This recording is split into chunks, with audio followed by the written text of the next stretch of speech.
Welcome back to Cask and Point. Today we are trying Bardstown New Discovery Series number 12. Now this is a 115.2 proof whiskey that's a blend of a few different distilleries. So there's 48%, 14-year juice, and that's rumored to be Wild Turkey. And then most of the rest of it is 10-year juice, and that could be Heaven Hill. It has the same mash bill as Elijah Craig.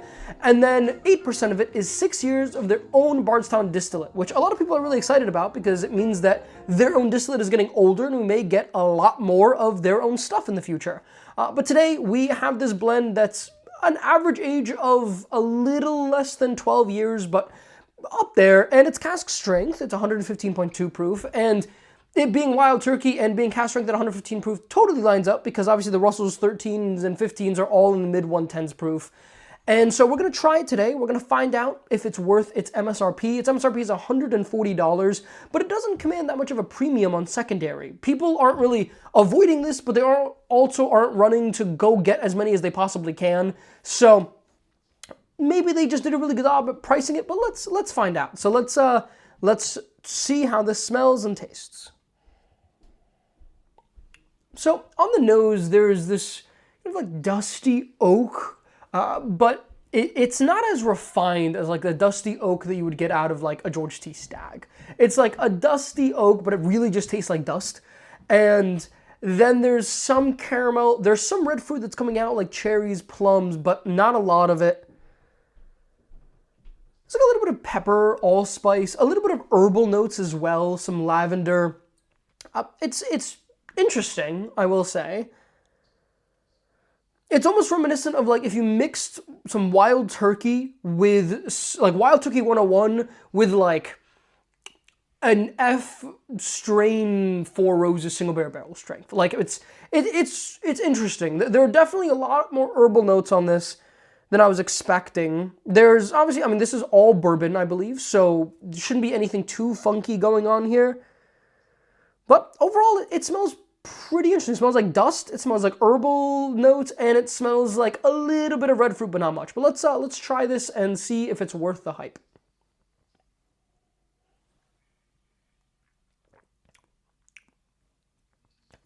Nah. It's alright. It's not that good. It's maybe that's just not my cup of tea, but so it starts with the caramel. It gives you a decent amount of punch, which I do like. But honestly, it's no better to me than Disco 11. And if you like Disco 11, then I think you'll like this. You may even like this a little bit more. I think this is a little bit more punchy and a little bit more herbal. So do keep that in mind. But, I mean, it's good whiskey, but I'm not blown away. I wouldn't buy this for $140, but I don't think people would be crazy to do so. It's just, it's a lot of herbal notes with a lot of dust. Like, not like a complex, interesting, like, you know, one element is like this dusty oak that makes you feel like you're tasting 20-year-old whiskey. No, it's just like dust. Like, I feel like I'm eating dust, which is much less appealing. Well, let's take a second sip here before I judge this too quickly.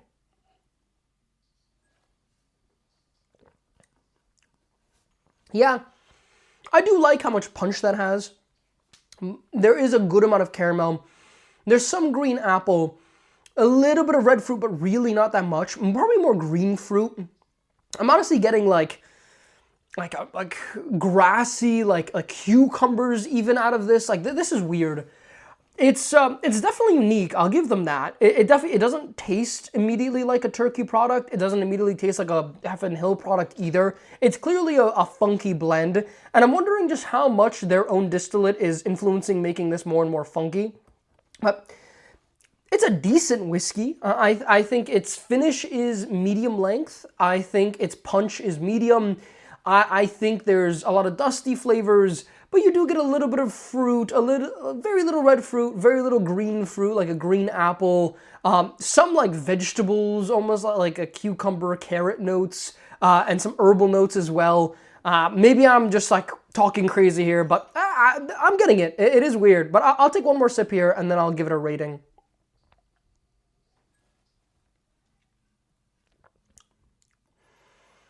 No, it tastes like a salad. Like that definitely tastes like a salad. Maybe I'm crazy.